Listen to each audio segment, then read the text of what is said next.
नमस्कार दोस्तों, स्वागत है आप सभी का। साथियों, आज की वीडियो में आज फिर हम हरियाणा की राजनीति को लेकर के चर्चा करेंगे साथियों, क्योंकि हरियाणा विधानसभा चुनाव के अंदर कांग्रेस के नेताओं के बार बार बयान वायरल हो रहे हैं साथियों, और हरियाणा की जनता भी अब सोचने के ऊपर मजबूर हो चुकी है, क्योंकि कांग्रेस के जो नेता हैं तो उनको ये पूर्ण विश्वास हो चुका है कि हरियाणा के अंदर कांग्रेस की सरकार बनने वाली है, और इसीलिए वो सरकार बनने से पहले ही अपने अपने हिस्से बांटने शुरू कर दिया कांग्रेस नेताओं ने। साथियों, ये बात सत्य है, और आप सब ने पढ़ा होगा, जो थंबनेल के ऊपर और टाइटल में आप सभी ने पढ़ा ही है कि गांव बसा नहीं, लुटेरे पहले ही आ गए। तो साथियों, ये बात बिल्कुल फिट बैठती है कांग्रेस नेताओं के ऊपर। अभी तो कांग्रेस की सरकार ही नहीं बनी, अभी तो विधानसभा चुनाव चले हुए हैं हरियाणा के अंदर, और अभी तो वोटिंग भी नहीं हुई, लेकिन कांग्रेस नेता पहले से ही अपने अपने विभागों का बंटवारा करने लगे और अपने अपने हिस्से भी बांट लिया इन सब ने। तो साथियों, अब सोचिए, जो सरकार बनी नहीं और उस सरकार के नेता किस प्रकार से अपना अपना हिस्सा बांटने की बात कर रहे हैं साथियों, तो ये बड़ा चिंता का विषय है हरियाणा के लिए। और इस विषय को लेकर के हरियाणा की जनता के अंदर बड़ा मंथन चला हुआ है कि जो सरकार अभी सत्ता में नहीं आई, अभी इलेक्शन चला हुआ है, अभी तो वोट भी नहीं डले, और लेकिन इन नेताओं ने तो पहले ही अपने हिस्से बांटने शुरू कर दिए।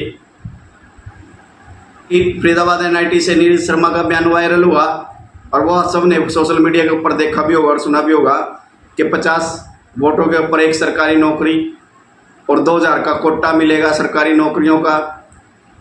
और इसके साथ ही एक और नीरज शर्मा ने एक और बयान दिया है कि मैं डिप्टी स्पीकर बनूंगा हरियाणा का। तो यानी कि पहले से ही अपने अपने मंत्री पद भी छांट लिए हैं इन लोगों ने, कांग्रेस के नेताओं ने। और दूसरा जो बयान वायरल होता है वो असंध से शमशेर सिंह गोगी, जो कांग्रेस के विधायक हैं, जिसमें उन्होंने बोला भाई सरकार बनेगी, पहले हम अपना घर भरेंगे, फिर अपने रिश्तेदारों का भरेंगे। ये बयान भी आप सब ने सोशल मीडिया के ऊपर सुना होगा और बड़ा वायरल हुआ है। और साथियों, इसी प्रकार से अब गन्नौर से जो पूर्व डिप्टी स्पीकर है कुलदीप शर्मा, तो उनका भी इसी प्रकार से बयान वायरल हुआ है सोशल मीडिया के ऊपर, और आप सब ने देखा होगा और सुना भी होगा, और आप ये अखबार के अंदर आप पढ़ सकते हैं। कुलदीप शर्मा ने नौकरी देने का वादा किया है। उन्होंने कहा है कि हुड्डा साहब 2 लाख सरकारी नौकरी लेकर के आएंगे, जो तुम्हारा हिस्सा होगा उससे 20 से 25% ज़्यादा मिलेगा। यानी कि इन्होंने पहले ही अपना हिस्सा बांट लिया दोस्तों, कि भाई ये जो 2 लाख की नौकरियां आएंगी, और इन 2 लाख की नौकरियों में से भाई हमारा हिस्सा कितना है। कोई बोल रहा है कि 2000 हिस्से आएंगे मेरे, और बोल रहे 20 से 25% ज़्यादा हिस्सा मिलेगा। और इसी के साथ ही जो कांग्रेस के प्रदेश अध्यक्ष है उदयवान, उन्होंने भी इसी प्रकार से बयान दिया साथियों, और आप इसको पढ़िए। आप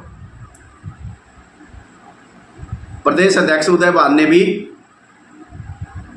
बंचारी में कहा है कि सरकार हमारी बनेगी, उदयवान उस सत्ता के केंद्र में होंगे, तो कम से कम 5000 नौकरियां देने का काम करेंगे। तो साथियों, अब आप इस बयान को भी अच्छी तरह से आप समझिए। जो कांग्रेस के प्रदेश अध्यक्ष हैं, उन्होंने क्या कहा कि सरकार बनेगी, और मैं, क्योंकि वो प्रदेश अध्यक्ष हैं, इसीलिए वो बोल रहे भाई सत्ता के केंद्र में होंगे। और प्रदेश अध्यक्ष होने के नाते उन्होंने पहले ही अपना कोटा, अपना हिस्सा बांट लिया। अभी 5000 नौकरियां हिस्से आएंगी 2 लाख नौकरियों में से। तो साथियों, अब सोचिए जरा, भी एक कांग्रेस नेता हरियाणा को किस दिशा में ले जाना चाहते हैं, कि यानी कि इन्होंने पहले ही अपनी नौकरियां, अपना हिस्सा बांट लिया, और वो किस प्रकार से अब नौकरियों को बेचेंगे और कितनी कीमत रखेंगे साथियों, वो तो अब आप इस पर विचार कीजिए बड़े गौर से। और दूसरा, एक और आप बयान देखिए, जो कुलदीप शर्मा के बेटे हैं चाणक्य शर्मा, उन्होंने क्या बोला? कुलदीप शर्मा के बेटे चाणक्य शर्मा ने बयान दिया। उन्होंने कहा कि मैं आपको विश्वास दिलाता हूं नौजवान भाइयों, मैं आपको मोबाइल नंबर दे करके जाऊंगा, आप केवल पर्चा ले आना जिसमें रोल नंबर लिखा हुआ है, और मैं चौधरी भूपेंद्र सिंह हुड्डा के पास आपकी नौकरी का आवेदन लेकर के जाऊंगा और आपको नौकरी दिलाऊंगा। तो साथियों, अब आप समझिए कि हरियाणा हमारा किस दिशा में आगे बढ़ रहा है। यदि ये सरकार यदि सत्ता के अंदर आती है तो हरियाणा की स्थिति क्या होगी साथियों? यानी कि अभी तो सरकार बनी नहीं, लेकिन अभी से इन लोगों ने अपने अपने हिस्से बांटने शुरू कर दिए, मंत्री पद भी बांटने शुरू कर दिए कि भाई सरकार बनेगी, मैं कौन सा मंत्री बनूंगा और वो कौन सा मंत्री बनेगा, किसको क्या लगेगा। तो पहले से इन लोगों ने अपना सब कुछ तय कर लिया है, अपना हिस्सा तय कर लिया है दोस्तों। तो साथियों, आपको यह वीडियो कैसी लगी तो कमेंट के माध्यम से जरूर बताइएगा। तो आज की वीडियो में सिर्फ इतना ही, मिलते हैं फिर नई वीडियो में नए विषय के साथ। तब तक सभी साथियों को जय श्री राम, वंदे मातरम।